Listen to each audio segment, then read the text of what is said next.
Matapang ka, pero hindi lahat ng laban dapat pinapasok. May mga taong hindi sumusuko. Kahit mahirap, kahit delikado, tuloy pa rin. Kung ikaw ay ganito, malakas ang 7 killings o warrior god sa birth chart mo.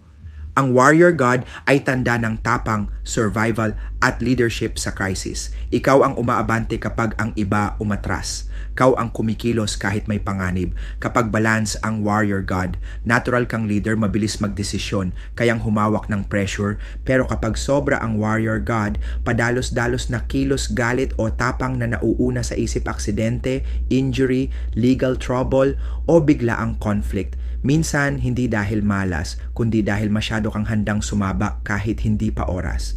Ang danger ng warrior god, iniisip mong kaya mo lahat hanggang sa katawan na ang sumuko. Advice, hindi lahat ng laban ay sukatan ng lakas. Ang tunay na mandirigma ay marunong umatras para mabuhay pa. Kung ikaw ay laging nasusubok sa aksidente, bigla ang away, risky decisions o mataas na stress situations, posibleng warrior god ang nangingibabaw sa chart mo.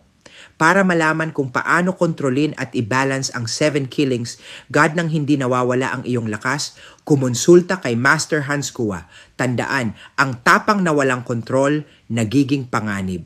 Pero ang tapang na may karunungan, nagiging kapangyarihan.